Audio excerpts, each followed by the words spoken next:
LT2000. Yeah, it's back. It's in for some conversions actually. This is the one I owned up till the beginning of the summer. This is the one I did the conversion on.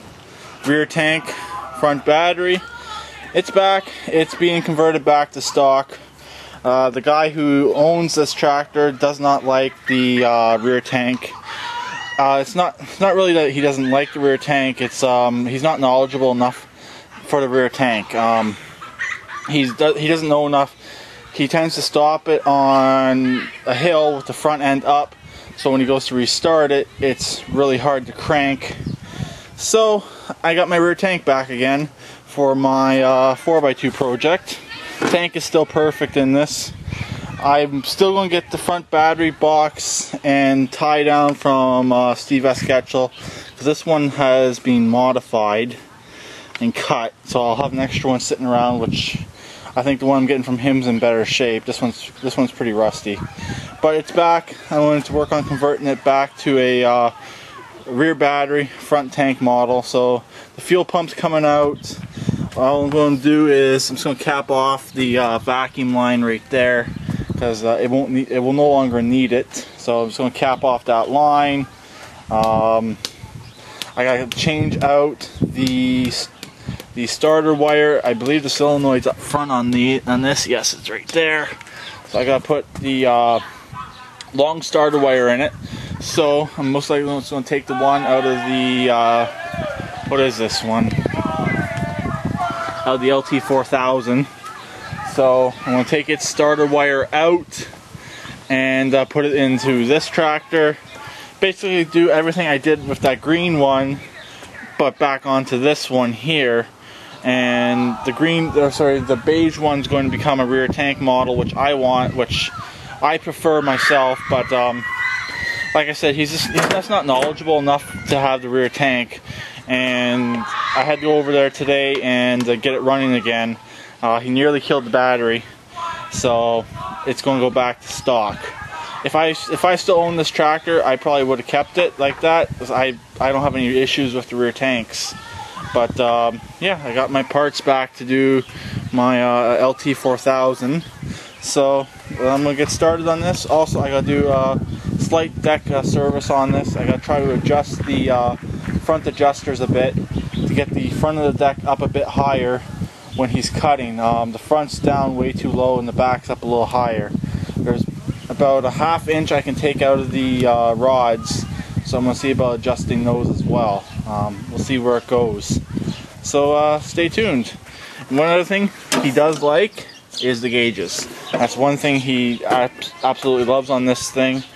And one other thing is, it's a problem on this, but I'm not going to fix it, is the ignition is busted. You can actually pull the key out when it's running. That's the only other issue. What he has is he tends to leave the key on, which leaves the gauges on, and it drains the battery. So anyways, what do you do? Nothing you can really do about that. You just got to remember, make sure you click it off all 2 clicks. So stay tuned. Okay, I'm done. It took about 2 hours. I had to find a few parts. I had them scattered around my shop and over in the corner there in my trailer. Like the seat brace, I had to swap that out to a different one. The battery box, I wanted to use the Murray battery box, because I like this one. It's the only one I have, but I was unable to find it. But everything's done. I just started it up. It fired up no problem. I couldn't do his deck adjustment, so I'm going to lend him a 19mm wrench, so we can get the deck adjusted at his place. So it'll be a lot easier. But it fired up, no choke. As you can see, I got this gas tank in here. It's full because I got some gas left over that I drained out of the tank. I didn't lose much at all, which is always nice. I'll show you what I meant I had to do. They're doing a baseball game over there, so sorry about the noise. This one here is one for a roper, and the type of gas tank that has it coming through the back of the fender. And I got a smaller one that fits this gas tank right here. So I was going to use the original, but then I noticed this wouldn't work, and the other one that came off of this tractor here would have been too small to fit over that tank. So I'm happy I figured everything out before I put it together. Didn't want a couple weeks to go by and go back down to this place and say, oh, I need that part off of there, and him not give it to me. So anyways, I'm done. It's no real change in the look except for underneath the hood.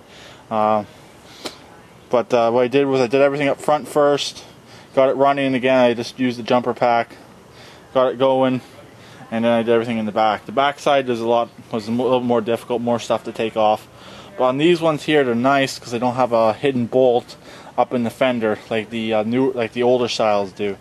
The pre-1999 ones have a bolt right up in here in the fender. This model does not.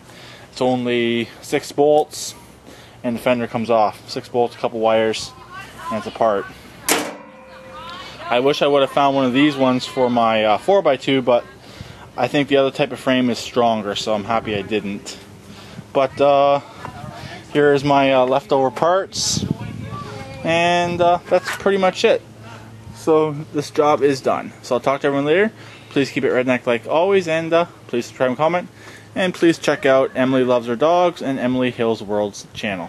Thank you very much. And the dog is out here somewhere.